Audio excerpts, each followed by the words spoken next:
Hola, estamos aquí con Vero Silva. Que es asambleísta, es candidata a asambleísta nacional y queremos saber un poco quién es ella y qué opina sobre un montón de temas, sobre todo temas de género. Bueno, ¿quién es Vero Silva? Cuéntanos un poquito sobre ti, tu trayectoria, por qué estás en la política y ya seguimos avanzando. Hola Emilia, qué gusto estar aquí en este gran programa, de verdad. Ese nombre es maravilloso y me identifico con ese nombre. Y creo que es por eso también que he incursionado en la política, porque de verdad estamos indignadas, indignados, ¿sí?, del nivel tan bajo al que ha caído la política en nuestro país. Y como ciudadanas responsables, creemos que también es necesario que tengamos voces de mujeres al frente de las instituciones públicas, al frente de la representación. Y bueno, creo que es un momento importante ahora que el país necesita de nuevas voces, que hagamos esta participación. Yo soy profesora universitaria, es mi primera vez en una elección, pero estoy segura de que con más voces femeninas, voces preparadas, el país también puede tener alternativas a la crisis en la que nos encontramos. Lindo. ¿Y cuál ha sido tu trayectoria en el tema político? No únicamente desde los partidos, evidentemente, pero no sé, tal vez militancias o activista en ciertas cosas. Cuéntanos un poquito de eso. Bueno, sí, yo te digo, desde que estoy en el colegio tenía este interés social, ¿no?, que después se fue convirtiendo más en un compromiso político, porque la política también se construye, no está ahí, la tienes que ir desmenuzando y viendo cuáles son esos intereses que te van motivando, ¿no?, en el transcurso de tu carrera. Y ese fue mi camino, ¿no? Desde el colegio pues hacíamos misiones, me acuerdo, estudié en un colegio católico y te digo, lo que más rescato, sí, pero lo que más rescato fue el compromiso social de ese colegio. Entonces hacíamos misiones, me acuerdo, nos fuimos mucho tiempo, estuvimos en Chimborazo, conocí gente fabulosa que a través de la religión también hacía una labor social importante. Y bueno, hay un punto cuando ya también el interés propio de esa actividad trasciende ya la realidad, vamos a decir, política, ¿no? Porque no es una cuestión de que tú vas y le ayudas a la gente. Lo que te das cuenta es que es un problema sistémico, ¿no?, de que si son pobres es por algo, de que si no tienen educación o los sistemas de salud, por ejemplo, me acuerdo en esa época, tan deficientes, o sea, dices, aquí hay algo más y esto no se va a resolver con que vayan unos misioneros, ¿no es cierto?, en un determinado tiempo del año. Y te digo, eso me impactó tanto y bueno, después estudié sociología y ya bueno, con la sociología prácticamente te abre el mundo. Te abre, sí, sí, no, yo le agradezco tanto a la sociología por tener una visión nueva de la sociedad, del mundo y eso también me permitió tener otro tipo de militancia, ¿sí? Me acuerdo en los años 2000 cuando estábamos en los problemas del feriado bancario. Ya. Y después Lucio Gutiérrez, después todas Lucio las Gutiérrez, movilizaciones. Sí, y Pachacutic en ese tiempo era como el partido que aglutinaba al sector más progresista de la izquierda. Y sí, pude colaborar con Pachacutic, con la CONAIE, me acuerdo, tengo grandes amigos de estos espacios y así nos fuimos construyendo. Esa es un poco mi militancia. Después tuve que viajar, yo también me considero migrante. Salí en el año 2004, también producto de los desastres que se vivió en el gobierno de Lucio Gutiérrez. Y bueno, ya en México, porque ese fue el país al que viajé, también me conecté con otro tipo de militancias y bueno, ahora he regresado al país a seguir la lucha, porque es lo importante. ¿Y cómo ha sido ganarse un puesto dentro de la política, cuando la política todavía es pensada mucho en una clave masculina, ¿no? Y entonces tenemos toda esta jerarquización y una visión súper patriarcal de la política, si queremos llamarla de esta forma. ¿Cómo ha sido para ti también ese proceso? Te digo, súper duro, ¿no? Las mujeres en política sigue siendo para muchos partidos políticos, para muchos dirigentes políticos, un reto, incluso yo diría un mito, ¿no? Porque no asumen que la participación de las mujeres es una participación en igualdad. Entonces, esta lógica incluso de las cuotas, ¿no?, parecería que es un favor que nos hacen los partidos políticos, ¿sí? Entonces, como es un favor, ¿sí?, pues no escogen a los mejores cuadros de sus mismas líneas. como es un favor, pues ponen a la novia, a la mejor amiga, muchas veces hasta a la familia. Entonces no son espacios que, di tú, se están politizando precisamente por esa actitud, como tú bien lo señalas, ¿no? Machista, patriarcal, que aún están en todos los partidos políticos, en todos los partidos políticos. Entonces es muy duro también ir rompiendo esas estructuras, pero tenemos que hacerlo, ¿no? Sí, de acuerdo. ¿Y cuál sería tu visión, si es que de entrar a la Asamblea, para todo este tema, digamos, de la ley de erradicación contra la violencia de género, a la que se le quitó el presupuesto? O sea, tú desde tu posición de asambleísta, digamos, ¿qué harías para incentivar la erradicación y que sea algo en verdad que se lo haga y que no quede solamente en el papel, que qué linda que es la ley? Exactamente, o sea, la ley ya está, ¿no? Ajá. Y Falta con programas muy importantes, y tú bien lo señalas. Ya existe el Plan Nacional de Erradicación contra la Violencia de la Mujer, pero este gobierno le quitó más del 86%, es decir, prácticamente lo desapareció, ¿sí? Tenemos otro plan importante, el Plan Nacional de Prevención del Embarazo Adolescente. Con y no hay más del presupuesto. 80% le quitaron del presupuesto. Entonces dices, ¿cuál es la actitud, no es cierto, de este gobierno? Incluso yo diría de la misma asamblea, porque yo no he visto a ningún asambleísta o a ninguna asambleísta alzando la voz y reclamando dónde están los presupuestos de esos planes. Si hablamos de la defensa de las mujeres, pues hay que hablarlo en hechos. Y como bien señalas, no es solamente decir ahí está una ley. Una ley pues se ejecuta y se ejecuta con programas y presupuestos. Y te digo, dentro de los proyectos que tenemos, y seré la abanderada de eso, Emilia, de verdad, porque es urgente. La violencia que tenemos las mujeres en este país es inaceptable. Seguimos siendo uno de los países con mayor índices de violencia. Sí, o sea, yo creo que vamos a subir prácticamente a 200 en lo que va del año ya, y lo del año pasado en pandemia, 200 casos donde la agresión pues ha caído en que las mujeres son asesinadas, o sea, Claro. no podemos permitir eso. Imagínate, ya con los datos oficiales, vamos a tener, solo en el 2020, más de 5.000 niñas madres. Nosotros estábamos manejando otra estadística o menor, pero ayer, revisando los datos para venir a tu entrevista, 5.000 niñas madres. Esto implica que niñas de entre 10 y 17 años son obligadas, ¿me entiendes? Porque no es que nadie a esa edad pues quiere tener un hijo, ¿sí? Y esto es un grave, o sea, es un perjuicio que está incluso penado. Ahí se suma también todo el tema de la diserción escolar, ¿no? Porque te ves obligada a asumir una maternidad que nada que ver, eres una niña con un niño, ¿cacha? Entonces es un problema mucho más grande que yo creo que falta esto de voluntad política. ¿Tú qué opinas al respecto? Sin duda, es voluntad política. Tenemos ya una ley con la que podríamos, di tú, salvaguardar las vidas de estas niñas, de estas mujeres, pero no hay la suficiente voluntad política, es cierto.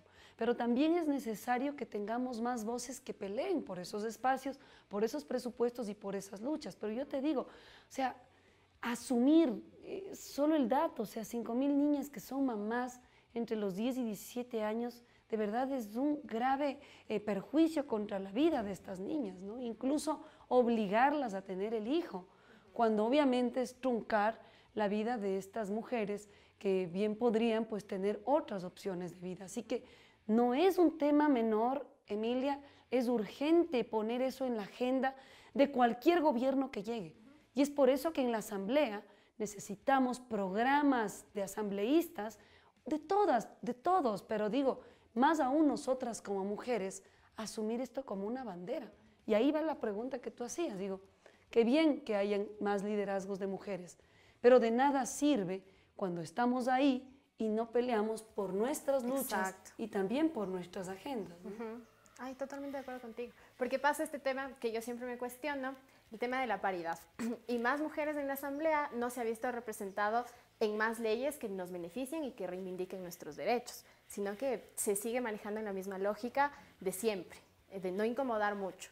Entonces, exacto, no incomodar. Ajá. ¿A quién? Hay que preguntar a quién. ¿A quién? Exacto. Al dueño del partido.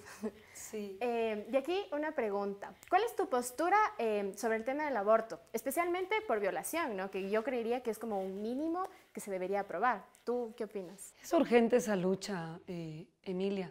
Mira, yo viví en México varios años, soy profesora universitaria, Y recuerdo muy bien la discusión en el 2006 en México, cuando estaban todos estos planes, ¿no es cierto?, para ver qué se podía hacer. Y yo recuerdo que tenía una profesora maravillosa que me invitó a participar de la discusión y de la investigación. Yo me quedé loca, te digo, Emilia. Vamos a decir, la única causa de muerte en la Ciudad de México de las niñas adolescentes, o sea, en este rubro que te digo, entre 10 y en ese momento habíamos puesto hasta 21 años, ¿no? Eran abortos mal practicados. O sea, la única causa por la que una mujer en esa edad se puede morir es por abortos mal practicados, ¿sí? Tú no tienes una enfermedad terminal, muy difícil un accidente, bueno, pero la única causa, o sea, el pico de las causas de muerte era esto. Y los lugares donde las mujeres morían eran los lugares más pobres de la Ciudad de México, ¿sí? Entonces, es un problema social, obviamente, que va más allá del tema moral. Entonces, claro que había que tratarse como un tema de una problemática social, de salud pública. Y es así que en la Ciudad de México, pues, está la ley de la despenalización, o sea, se despenalizó el tema del aborto. Y es algo, pues, como tú dices, mínimo. Y mucho más cuando una mujer es violada, cuando una niña es violada y que el Estado, en lugar de ampararnos, ¿verdad?, en un caso tan grave, nos vuelva a victimizar, porque eso es lo que está haciendo el Estado. Hace 2 semanas estuvimos en Cotopaxi y una mujer llegó con un desangre, ¿verdad?, al hospital y no podía ser atendida hasta que venga el perito y dé cuenta de si no fue un aborto mal practicado. O sea, ¿de qué están hablando? Estamos poniendo la vida de las mujeres en segundo lugar, ¿sí?, por un tema de tú que en cualquier país desarrollado ya se lo ha tratado, y pues ponemos la vida de las mujeres como primer punto de salvación. Pero digo, es también un tema de hipocresía, porque lo que estamos viendo, ¿sí?, es que a quien se le está penalizando sigue siendo a los sectores vulnerables, mujeres pobres, sí, que lamentablemente pues no tienen el dinero suficiente para pagarse una clínica y van a estos lugares que también en Quito, en el Ecuador, existen.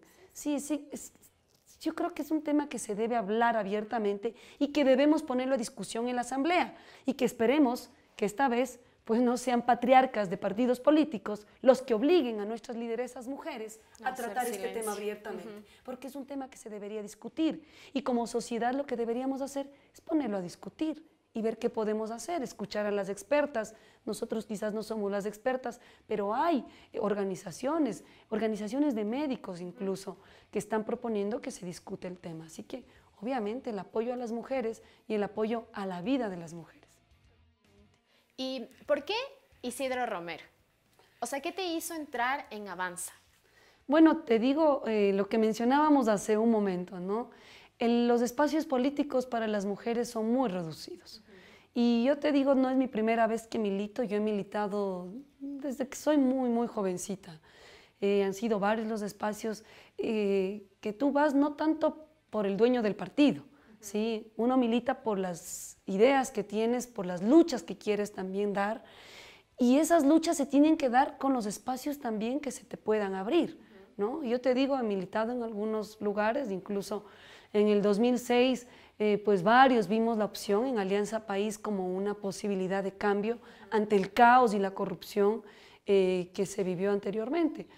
Pero creo que la izquierda en este país y el llamado progresismo también tiene que hacer una revisión interna y dar cuenta que los espacios que nos han dado a las mujeres siguen siendo reducidos o bajo su línea, ¿no es cierto?, de entender esas participaciones. No podemos esperar, ¿no es cierto?, que en pleno siglo XXI las mujeres tengamos que seguir agachando la cabeza a esperar lo que nos dice cualquiera que sea o que se asuma como líder de esa línea política.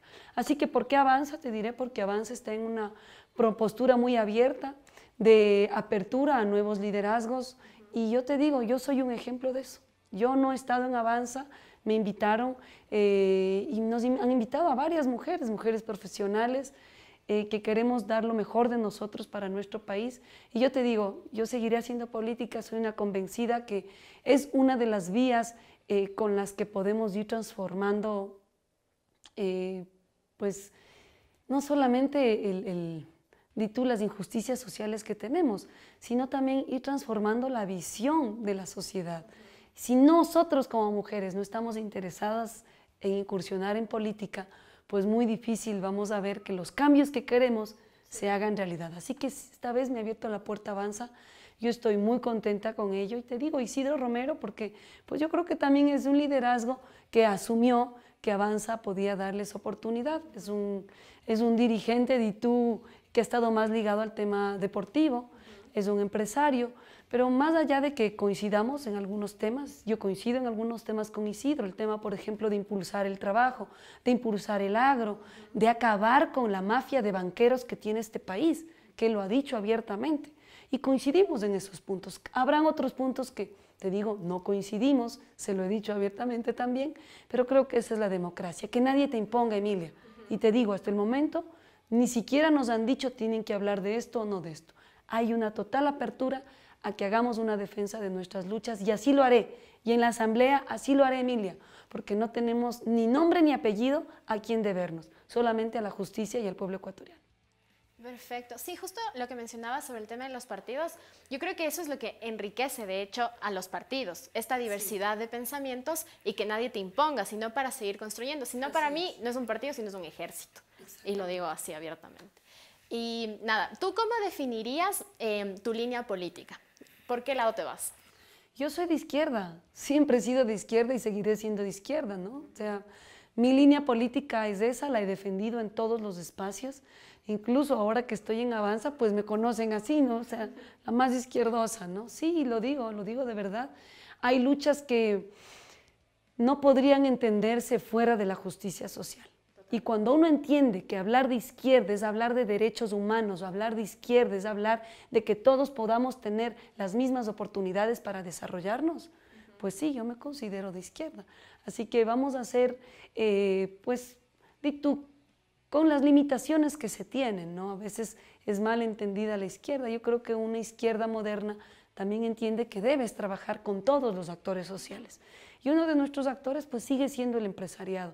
He tenido muchas conversaciones con este sector y claro que necesitamos del trabajo que muchos empresarios dan a este país. Y claro que también debemos ver que hay que acompañar esos procesos, porque si tú dejas a un empresariado que vaya con sus propias lógicas y dinámicas sin un acompañamiento desde el Estado, pues lo que tenemos es lo que acabamos de vivir con Lenín Moreno, ¿sí? Que el empresariado, que parte de los grupos económicos se toman el gobierno, que es lo que le pasó a Lenín Moreno, al punto de que ya vamos a tener, o ellos quieren tener, pues, un representante de la banca como presidente del país. O sea, dices, eso ya va fuera de toda lógica, y en esa lucha tenemos que estar. O sea, sería no solo un error, sino una desgracia para el pueblo ecuatoriano tener a un banquero como presidente, porque sabemos a qué espacios defiende.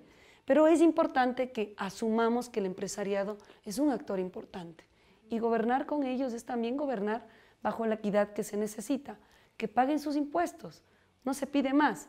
¿Pero qué hizo este gobierno? Disculparles más de 4.000 millones de dólares. Eso es otra cosa, eso no es beneficiar a los empresarios, ¿sí? Eso es lo que estás haciendo, es irte en contra del pueblo ecuatoriano y eso es lo que no va a pasar. Sí, de acuerdo, súper bien. Y nada, ¿qué harías desde la Asamblea, sobre todo en este tema de la seguridad, que creo que es algo que suena bastante actualmente? ¿Qué impulsarías a partir del tema de la seguridad? Sobre todo en esta línea del porte de armas o el no porte de armas y todos esos discursos que para mí son un poco fascistas, y lo digo así. Entonces, ¿cuál es tu postura al respecto? Yo creo que la discusión se está enfocando solamente en las consecuencias. Sin duda, a nadie le va a gustar que le asalten. Es gravísimo que caminemos en nuestras calles con esa sensación de inseguridad. Pero yo digo, vamos un poco más atrás. ¿Qué está provocando esos niveles de violencia e inseguridad en nuestro país? Se acaba de aplicar, bueno, el año pasado, una ley llamada humanitaria, Emilia, que de humanitaria no tuvo nada, que lo que hizo es poner a más de 1 millón de personas en las calles. Muchas de esas personas son jóvenes. Muchas de esas personas son mujeres, cabezas de hogar, más del 60%. Entonces te digo, claro que es una situación convulsa, pero también es porque no hay opciones. Entonces yo digo, trabajemos en las causas, ¿Por qué no armamos toda una política donde demos esas oportunidades laborales que tienen que tener muchos de nuestros jóvenes y que no las tienen, Emilia? ¿Sí? No estoy justificando con esto, pero es la realidad. La causa es que estamos con uno de los índices más altos de desempleo. Solamente el 30% de los ecuatorianos tiene un empleo formal. ¿Qué quiere decir? Que el 70% o estamos desempleados o están en el subempleo. Y eso, oye, pues no hace falta tener muchos estudios para dar cuenta que es una causa del nivel de violencia en que nos encontramos. Así que desde la Asamblea lo que estamos proponiendo es incentivar medidas que nos generen más empleo. Y una de esas líneas, y que lo estamos proponiendo como Partido Avanza, es crear una ley antiusura que frene los abusos de la banca, Emilia. Porque en esta situación lo que debería estar haciendo la banca es generando créditos, dando créditos más, más baratos, más asequibles al sector productivo, a los campesinos, al sector incluso, al mismo sector empresarial. Y eso es todo lo contrario a lo que están haciendo. Ahora escucho, perdón, pero son tonterías, decir que ahora sí nos van a bajar al 1%. Pues se han gobernado con Lenín Moreno todo este tiempo y lo que han hecho es achicar más la economía de los ecuatorianos. Así que es urgente controlar ese poder. Te digo que ningún gobierno, Emilia, ha querido enfrentarse con la banca. Y es urgente decirlo. Si nadie se enfrenta con la banca, este país no va a salir adelante. No podemos seguir pagando tasas que van del 14 hasta el 28% por créditos productivos. Eso tenemos que hablar. Y no que ahora vengan a imponernos un presidente banquero. Y te digo, esa lucha la tenemos que dar. Habrá que poner esa ley antiusura y que la banca también asuma que tiene una responsabilidad social en este país. Ojalá salga y vamos a sacarla. Ojalá. Sí, sí. ¿Y qué hacemos sobre el tema de educación? Para que la educación sea un poco más asequible para todos y sobre todo sobre el tema del examen de ingreso a la universidad. ¿Cuál es tu postura al respecto? O sea, mira, sí ha sido un tema muy difícil para muchos jóvenes que no pudieron ingresar a la universidad porque también, digo, las opciones que les dábamos pues eran mínimas, no tienes un examen, pero no tienes ningún recurso previo para que los chicos, chicas vayan preparados a ese examen. Yo fui profesora y también estudié en la Universidad Nacional Autónoma de México y ahí tenemos un examen de ingreso. Pero claro, también tienes un sistema propedéutico que permite que los chicos pues estén preparados para el examen. Entonces yo siento que es necesario, pues sin duda ahora habrá que ver qué está pasando con ese examen, quizás eliminarlo, ver una nueva forma de ingreso, pero también pongamos mucho foco qué está pasando en los colegios. O sea, me acuerdo que estuvimos en Urdaneta, que es una de las parroquias de Saraguro, y nos decía una mamá, te juro, con lágrimas en los ojos, por favor, quiten ese examen. Mis 2 hijas no han podido entrar a la universidad. No sabe los esfuerzos que hemos hecho. Nunca vamos a poder competir con los jóvenes de la ciudad, me decían. ¿Por qué no se ponen en los zapatos de la gente del campo que queremos progresar? Yo me quedé así, dije, cierto, ¿sí? Si no hay un sistema donde iguale la educación en el país, muy poco estamos haciendo al poner un examen que lo que más ha sido es una tranca para la gente que tiene mayores necesidades. Incluso me decían que se ha convertido en una corrupción. Ahora tienes que pagar para ver si alguien te facilita el ingreso. O sea, por favor, es necesario hacer todo lo posible para que la educación de este país sea lo que ya la Constitución nos dice, un derecho y que la universidad pública pues sea de verdad abierta como debería ser y con un acceso pues libre para todos los ecuatorianos y ecuatorianas que quieren estudiar y no solo para los privilegiados que pueden hacer este esfuerzo en este momento, ¿no? Pero ¿no te parece que al eliminar el examen CENESID volvemos a la lógica de hace 15 años atrás, donde para ingresar a la universidad tenías que pagar, hacer un montón de filas o incluso favores sexuales para poder ingresar a la universidad, porque era súper complejo y no había como un filtro al respecto? Yo lo que te digo es que el sistema tal como está en este momento no está funcionando. Así como está, no está funcionando. Y hemos visto tantos chicos que no han podido ingresar a la universidad sin que les demos opciones. Yo lo que digo es urgente que en este momento, pues, siempre volver al pasado no está bien, pero lo que te digo, en este momento también se está volviendo un sistema corrupto para que tú puedas entrar a la universidad. Entonces, si va a haber un examen, es lo que te digo, en la UNAM existe un examen. Pero hay sistemas propedéuticos que nos permite, pues por lo menos la nivelación necesaria para que vayas a dar ese examen. Eso no lo tenemos en este momento, ¿sí? Entonces hay un examen y a ver quién da. Y quienes se han enriquecido también o quienes han aprovechado esto son escuelas privadas. O los ¿sí? institutos, ¿no? Que Estos te nivelan. institutos privados que te nivelan. ¿Quién puede pagar en un instituto? Es que es a lo que voy, Emilia. O sea, está la ley y está la trampa. O sea, como está, el sistema no está bien. Por eso te digo, enfoquémonos en el sistema previo, sistema de colegios, ¿no es cierto? ¿Qué está pasando con la educación secundaria en nuestro país? Yo también estoy de acuerdo en que debe haber un filtro, ¿no es cierto? Pero así como está, ha causado muchos perjuicios para muchos jóvenes que no pudieron ingresar a la universidad. Claro. ¿Y qué opinas, sobre todo pensando ahorita en pandemia y cómo se ha tenido que llevar a cabo la educación, ¿no? Que ha sido una educación en línea y que muchos jóvenes no han podido acceder a la educación? ¿Qué hacer para erradicar esa brecha tecnológica y que los jóvenes puedan acceder a una educación de calidad, ¿no? Que ahora la tenemos por Zoom, por Teams o por plataformas virtuales. Exactamente. Tocas un tema esencial y crudo para nosotros como jóvenes y para los niños de este país. Mira, recorriendo el país, aprovechando la campaña, hemos visto unas realidades de verdad tristísimas, injustas, niños que no están asistiendo ya a sus escuelas, porque no tienen internet, porque no tienen computadora, porque no hay ni un celular. Exacto. Dices, no es posible que este gobierno nos haya dado la espalda a una generación entera de jóvenes, de niños, que no van a poder igualarse. O sea, es verdad, es un año perdido, pero aún más cuando no estamos dando ninguna solución. Desde la Asamblea estamos proponiendo una ley del Internet, que hagamos del servicio del Internet un servicio público y que los precios también sean como servicio público, ¿no es cierto? ¿Quién tiene para pagar cartillas que van de 30 a 40 dólares de servicio de Internet? Y tú pon en promedio la familia, padres que también están en teletrabajo y los niños, 2, 3 niños en promedio, niños, niñas. O sea, dices, es imposible que podamos garantizar una educación con Internet bajo el sistema que en este momento nos encontramos. Y más cuando ya están vendiendo CNT. O sea, digo, es una locura. Así que es urgente dos cosas.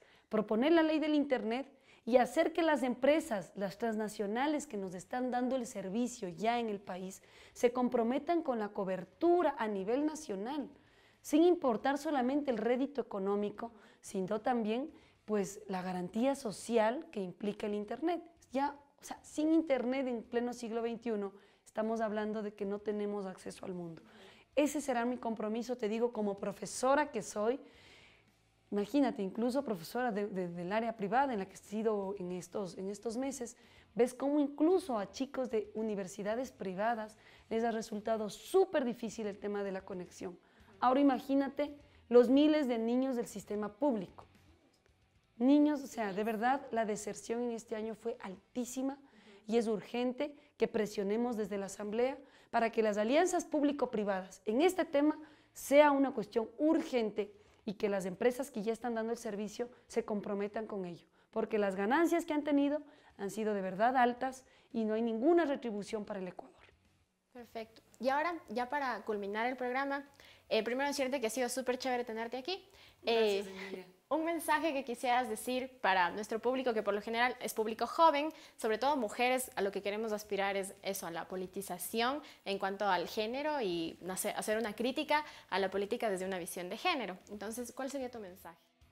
Bueno, mi mensaje a todas las chicas que nos ven y a los amigos que seguramente nos están viendo es que no podemos resignarnos nunca, ¿sí?, a tener una realidad que no queremos.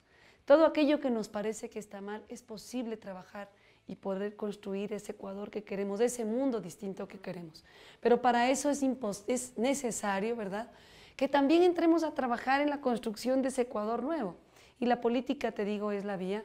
No solamente la política electoral, como tú bien decías, hay varios espacios en los que podemos construir estos nuevos escenarios de relacionarnos de manera más equitativa. Y bueno, decirles que este 7 de febrero hay una oportunidad que tenemos como ecuatorianos de escoger gente nueva en la política, pero más que gente nueva, gente que de verdad tenga una línea clara para proponer a los ecuatorianos y ecuatorianas para salir de esta crisis. Y también gente que de verdad no vayamos a robar pues a las instituciones, no vayamos a robarle al pueblo ecuatoriano. Creo que es una vergüenza lo que ha vivido, lo que hemos vivido con esta asamblea, pero hay que reconocer que la asamblea es la primera función del Estado, es la primera línea de defensa de los derechos de los ecuatorianos. Y si no tenemos gente que esté ahí para luchar por nuestros derechos, pues simplemente estamos repitiendo cromos repetidos, diríamos. Así que démonos la oportunidad. Yo les agradezco mucho a todos y todas que nos han apoyado muchísimo en la campaña. Te agradezco, Emilia, por ese espacio. Y bueno, esperemos contar con el favor de ustedes este 7 de febrero por la lista 8, Partido Avanza. Yo soy Verónica Silva y estoy de candidata a la Asamblea Nacional. Perfecto. Muchas gracias. Gracias, muchas gracias.